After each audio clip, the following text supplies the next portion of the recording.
Hello les amis, ravi de vous retrouver en ce vendredi 21 mai 2021. Alors comme on le voit actuellement, le Bitcoin n'a pas pris de décision. Il n'est pas en train de réaliser franchement ce qu'on attendait hier. Donc rappelez-vous, hier, on avait cassé un triangle ascendant qui devait normalement nous mener vers un objectif qui était aux alentours des 50 300 dollars. Actuellement, on n'est pas en train de le valider, on l'a même invalidé ce triangle, donc on va voir ensemble ce qu'il s'est passé les amis. Est-ce que ça pue pour le Bitcoin? Est-ce qu'au contraire, c'est quelque chose qui peut être rattrapé? C'est ce que nous allons voir ensemble. Alors, on le voit au niveau de la map, les amis, c'est rouge. Bitcoin qui retrace, lui, de quasiment 5%. Aujourd'hui, il est actuellement 18h52, donc un petit peu plus tard que d'habitude. On n'a pas énormément d'indications, donc on va essayer de déchiffrer tout ça. Au niveau d'Ethereum, il recule de 7,51%, qui retrouve la zone des 2479 dollars. Donc pareil, c'est pas forcément très bullish, et on voit que voilà, il y a eu vraiment pas mal de prises de profit au niveau du USDT, le DAI qui eux sont dans le vert, donc ce sont des stablecoins. Donc voilà, c'est vraiment un petit peu mitigé les amis, on ne voit pas exactement ce qu'il se passe. Sur les graphiques, on voit que voilà, c'est un petit peu du côté de tous les altcoins, tout le monde retrace, il n'y a pas vraiment de contre-performance. Donc on va vérifier tout ça ensemble. Du côté du cryptocurrency screener, les amis, eh bien écoutez, voilà, tout est dans le rouge aujourd'hui aussi. Pour l'instant, le Bitcoin, comme je vous l'ai dit, il est toujours dans l'indécision. Il n'arrive pas en fait directement à prendre vers l'avant. Il ne sait pas s'il doit monter, s'il doit descendre. Les vendeurs et les acheteurs sont vraiment en plein combat. C'est très joli à voir, mais évidemment, on aimerait que dans les jours qui suivent, on puisse avoir une vraie indication. Rappelez-vous, on est vendredi aujourd'hui, ce qui veut dire que les Américains ont fini de travailler, ce qui veut dire qu'on va avoir la clôture dimanche, qu'il faut absolument essayer de tenir au-dessus des 42 000. Actuellement, on est quand même 5 000 dollars plus bas que notre objectif pour dimanche. Donc, en espérant que le week-end se porte vraiment comme il se doit. On le voit qu'au niveau des trends, tout est dans le rouge, les amis. Allez, on va dire entre 5 et 15% de correction pour la majorité des altcoins, sauf Monero, les privacy coins, les amis, qui, eux, arrivent pour l'instant à toujours se tendre vers le haut avec 16,14%, totalement à contre-tendance de toute la map crypto-monnaie. Du côté du Scalpex Index, les amis, Crypto Fear and Greed dans l'extrême peur 19, on a légèrement remonté, mais bon, on n'est toujours pas sorti d'affaire. Social Index qui est sur down, ça y est, on a enfin réussi à le faire chuter. Donc la peur, généralement, entraîne aussi les réseaux sociaux et surtout voilà, toutes les personnes qui sont anti-crypto-monnaie, anti-Bitcoin et anti toute la technologie derrière. Eh bien, généralement, ils vont essayer de vraiment faire semer la panique sur les réseaux sociaux durant ces crashs. Donc voilà, c'est un petit peu normal qu'on dégonfle. Au niveau du market order flow, on est sur neutre actuellement. On le voit qu'au niveau des murs d'achat, des murs de vente, ça s'empile, c'est un réel combat entre les boules et les birs. Donc voilà, c'est vraiment à surveiller les amis. Comme je vous l'ai expliqué, vous qui aimez essayer d'en savoir plus sur les crypto-monnaies en général, vous devez absolument, pendant ces temps-là, essayer d'observer et d'analyser ce qu'il se passe. Il y a un combat réel qui est mené, ça va vous apprendre énormément de choses sur les prises de décision et surtout les reprises de tendance. Comment est-ce que ça se passe? Comment est-ce qu'ils se combattent? C'est à vous de regarder et d'observer. Donc, au niveau du graphique, les amis, on le voit que sur la bougie d'hier, du coup, on avait pas mal ravalé toute cette ancienne journée de baisse. On était allé même au contact de l'ancien top de janvier qui était aux alentours des 42 000 dollars. On voit qu'on a été rejeté pour aller au final clôturer la journée d'hier aux alentours des 40 708. Donc voilà, parmi cette décision-là, on pouvait en fait avoir deux scénarios. Premièrement, on clôture au-dessus des 42 000 et on le valide bel et bien en tant que support cette fois-ci. Mais non, au final, on a simplement rebondi dessus et on a été rejeté. Alors attention les amis, ça peut être aussi évidemment un signal qui peut être assez bearish puisque on aurait pu simplement en fait casser cette zone d'ancien top de janvier, venir la revalider en throwback avec cette touche que nous avons réalisée sur la clôture d'hier et enfin repartir plus bas pour enfin essayer de partir dans des bas-fonds encore plus bas que cela. Donc, ce n'est pas forcément ultra bullish ce qu'il se passe actuellement, mais nous devons bien évidemment toujours regarder. Il y a pas mal de signaux qui pourraient nous dire aussi que nous sommes simplement dans un range qui se constitue directement entre cette borne haute et cette borne basse qui, elle, se trouve. Alors, au niveau de la borne haute, on est aux alentours des 40 708 dollars et au niveau de la borne basse, on est aux alentours des 36 967 dollars. Donc, on est exactement au moment où je vous parle environ sur cette zone-là de la borne basse. Donc, à voir si ça va rebondir. Et il pourrait y avoir évidemment quelques jours dans lesquels nous avons besoin d'osciller dans cette range, dans ce point haut, dans ce point bas, les amis. Donc, il faut absolument surveiller tout ça. Au niveau du graphique, les amis, on est toujours sur le même cas de figure, mais vu que nous avons un petit peu plus d'indicateurs, nous allons pouvoir analyser ça un petit peu mieux. Alors, on le voit que hier, nous avons cassé du coup franchement cette zone des 42 000. On a hier du coup ravalé toute cette mèche pour essayer de se loger au-dessus, voire dans la zone des 42 000 qu'il ne faut absolument pas céder. Mais pour l'instant, on avait été rejeté. Ce qui veut dire qu'à partir du moment où nous avons touché cette zone, nous avons directement repassé par en dessous. Ce qui veut dire que nous avons peut-être réalisé simplement un throwback, donc un rebond à ce niveau-là, par la suite être rejeté. Donc attention, attention les amis, c'est vraiment un scénario qui pourrait être bien évidemment très pire pour le Bitcoin en lui-même. Au niveau du RSI, on le voit que le rebond que nous avons fait hier, ça a été directement une touche sur la zone des 30 de RSI. Et là encore, ça peut être assez bearish. Donc, ça pourrait simplement nous donner une indication que nous avons juste rebondi pour aller bien valider la zone des 30 de RSI en tant que résistance et donc que nous sommes rejetés dessus et que nous n'arrivons pas à pénétrer plus haut. Donc, ça va être vraiment à surveiller. La clôture n'est évidemment pas finie. Il est actuellement 18h57, mais la clôture d'aujourd'hui va aussi être décisive. Nous devons attendre un maximum d'indications sur les jours suivants. Évidemment, c'est le temps qui va nous permettre de savoir réellement ce qu'il se passe. Mais en tout cas, pour l'instant, on voit que ni les boules ni les bières n'ont réellement la main. Ça s'avale, ça se ravale, ça s'avale, ça se ravale. Attention, attention les amis, je vous préviens, il va y avoir énormément de pièges durant ces prochains temps. Et donc, il peut être évidemment très compliqué pour des personnes, des investisseurs débutants de vouloir investir actuellement. Donc faites quand même très attention. Attendez évidemment qu'il y ait des réelles indications d'achat qui nous disent que voilà, nous sommes repartis sur une traîne haussière.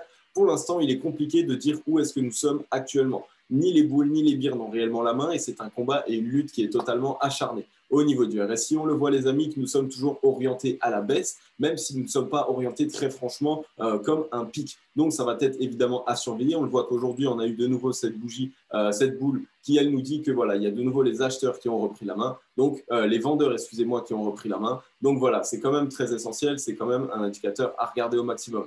Au niveau, lui, du ruban, on est toujours très très haut. On est actuellement aux alentours des 48 100 $.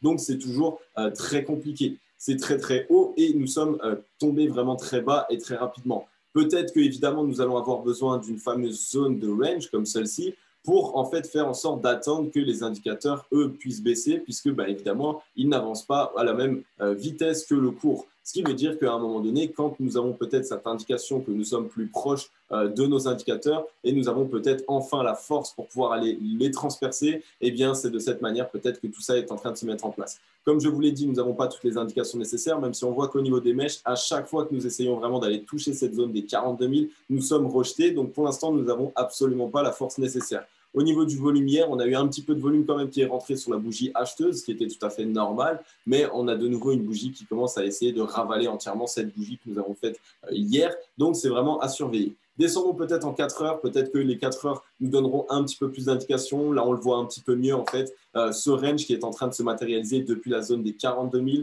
Donc, on est peut-être en fait vraiment rentré dans cette période d'accumulation qui va peut-être profiter aux altcoins, même s'il est vrai qu'on le verra par la suite, la Bitcoin dominance ne nous montre pas ce scénario.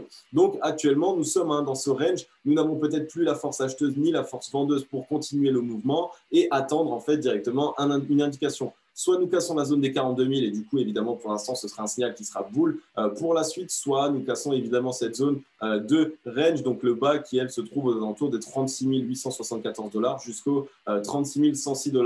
Et cette zone, si elle venait à lâcher, attention les amis, ce serait un signal qui serait vraiment très baissier pour le Bitcoin. Au niveau de MACD, le MACD est actuellement en train de cross bearish. Donc, une fois de plus, c'est un indicateur qui, à moyen terme, on va dire, puisque c'est sur du 4 heures, peut nous dire que nous allons encore continuer notre baisse. Au niveau du momentum acheteur, on le voit, on en a perdu très rapidement. On est en train de faire le dos rond. Donc, on est en train d'essayer de chuter au niveau du momentum acheteur. Et peut-être que les vendeurs vont reprendre la main. Au niveau des volumes, on le voit, écoutez, c'est assez saccadé, c'est assez gradé. On ne peut pas forcément, évidemment, trouver de réelles indications. Les volumes ne sont actuellement pas décis, on va dire. Au niveau du RSI, par contre, on est un petit peu perdu au milieu de nulle part. On pourrait évidemment réaliser ce fameux range. Dans le RSI, on n'est vraiment pas très haut. On a beaucoup dégonflé. On est aux alentours des 36 de RSI. Donc, il est vrai que si nous avions un mouvement très fort à la hausse, nous pourrions partir très haut et assez rapidement, mais au contraire, si nous passions plus bas, eh bien écoutez, la zone de 30 de RSI pourrait céder directement. Donc ça va être vraiment à surveiller. On voit qu'actuellement, on est sur une bougie qui est en forme de toupie, donc ça ne nous donne pas énormément d'indications et c'est vraiment dommage. Du côté de la Bitcoin dominance, les amis, eh bien, écoutez, vous le voyez, on a l'impression d'avoir réalisé enfin le rebond qui lui s'est trouvé aux alentours des 39,95. Je vais me mettre une petite marque parce qu'il pourrait évidemment, il pourrait bien évidemment devenir une résistance ou un niveau de support important par la suite. Donc voilà, on a bien rebondi. Je vous avais dit, les amis, qu'il fallait faire attention parce qu'on avait un gap à ce niveau-là et que peut-être le marché voudrait aller le combler. Donc c'est exactement ce que nous allons faire. Actuellement, nous sommes en train de combler ce gap directement. Donc voilà, de cette manière, on va voir ce qu'il va se passer. Peut-être que ça va ensuite permettre de pouvoir se renfoncer directement ou alors pouvoir essayer vraiment de se construire et nous aurions en fait réellement trouvé le bottom. Au niveau des volumes, on voit que le volume acheteur d'hier a été quand même assez puissant, mais ça, c'est tout à fait normal. Le Bitcoin est quand même allé toucher environ les 28 000 $ hier, ce qui veut dire qu'il y a eu pas mal d'entrains acheteurs. On le voit qu'actuellement, on est sous la zone des 30 de RSI, sous la zone des 50 de RSI, excusez-moi. Donc voilà, on va voir si on arrive à essayer de la transpercer directement, s'il va peut-être nous falloir en fait directement juste une première touche pour osciller un petit peu en dessous et après essayer de le casser. Ça va être à surveiller puisque ça va nous donner un petit peu les indications pour ce que vont nous faire les altcoins. Au niveau du MACD, on voit qu'on a cross bullish, donc on est un petit peu en train de s'orienter assez fort à la hausse. C'est à surveiller un maximum, puisqu'il est vrai qu'une fois qu'on a comblé ce gap, on aurait pourquoi pas la possibilité d'essayer de se construire et de partir encore plus haut. Donc voilà, faites très attention et regardez ce qu'il se passe, parce que le Bitcoin pourrait enfin essayer de nous réaliser un certain mouvement. On le sent de toute façon, le Bitcoin indécis, on n'arrive pas à lire exactement les messages que ça veut nous donner, ce qui veut dire qu'il y a souvent quelque chose de très très fort qui se prépare. Je ne pourrais pas savoir si c'est à la hausse ou à la baisse encore actuellement. Le temps va nous le dire. Mais attention, attention, les amis, le Bitcoin est réellement en train de bouillonner très fort. Du côté du crypto total, les amis, rappelez-vous, je vous ai dit hier que nous avons essayé de réintégrer ce niveau de support. On a été rejeté une fois de plus, donc on est actuellement en train de ravaler la bougie acheteuse d'hier. Donc voilà, ce n'est pas forcément très bullish non plus. J'espère que nous n'avons pas simplement réalisé le pullback, le throwback dessus en fait pour valider ça en tant que résistance et repartir plus fort à la baisse. C'est vraiment un indicateur sur lequel il faut rester très attentif parce que les liquidités se passent à l'intérieur. On voit que le MACD est bien orienté à la baisse malheureusement. Le momentum est vraiment très orienté. On voit qu'au niveau du RSI, on est dans un espèce de canal baissier comme celui-ci qui nous a emmené directement jusqu'aux alentours des 30 de RSI. On a rebondi une première fois dessus. On voit qu'on est en train de faire un pic pour essayer de se renfoncer. Attention les amis, on est très orienté à la baisse. On pourrait très largement franchir en dessous de cette zone de 30 de RSI, ce qui pourrait nous ramener ici, je dirais peut-être aux alentours des premièrement 1,46 milliards de dollars, 1,46 000 milliards de dollars et peut-être une deuxième qui serait elle aux alentours des 1,36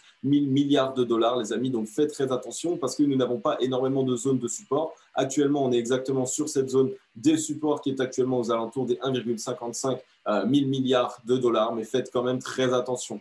Au niveau du ruban, si on devait l'afficher, alors on voit qu'au niveau du ruban, on est toujours très haut. Le ruban est encore évidemment, les amis, très à la traîne. On n'a toujours pas réussi à aller proche du prix auquel nous sommes actuellement. Donc faites très attention, ça peut être un indicateur de plus qui nous dit que nous n'avons pas forcément fini entièrement cette correction. Voilà les amis, j'en ai fini avec cette vidéo. Alors elle a été encore plus courte que celle de d'habitude, mais aujourd'hui il n'y a vraiment pas grand chose à dire malheureusement. Le Bitcoin ne nous offre pas la possibilité réellement d'analyser et de comprendre tout ce qu'il se passe. Donc actuellement c'est un réel combat entre les bulls et les bears. C'est le week-end, donc c'est vraiment le week-end qui lui va pouvoir nous dire un petit peu dans quelle sauce est-ce qu'il veut être mangé. Donc c'est là que je vais pouvoir vous faire des vidéos plus complètes, plus explicatives, avec plus d'analyse. Ne soyez pas déçus les amis, comme d'habitude, c'est vraiment là pour essayer de vous indiquer un maximum. Je n'ai pas envie de vous induire en erreur, donc actuellement, ni les altcoins, ni le Bitcoin lui-même ne nécessitent d'analyse réellement très approfondie pour essayer d'aller voir ce qu'il va se passer. C'est demain les amis qu'on s'attend au prochain rendez-vous pour la prochaine émission dans laquelle je vais essayer de vous détailler un maximum de choses et j'espère qu'on aura plus d'indications. Les amis, n'hésitez pas aussi, si ma vidéo vous plaît au maximum, si mon contenu vous plaît, à laisser un gros like et un gros commentaire. Rappelez-vous, pour les 100 abonnés, les amis, laissez-moi en commentaire des altcoins que vous aimeriez que j'analyse directement dans la prochaine vidéo spéciale 100 abonnés et je pourrais faire l'analyse de manière vraiment cool. Donc, n'hésitez pas aussi à vous abonner, à activer la cloche. C'était Cryptologique. Ciao, bye bye.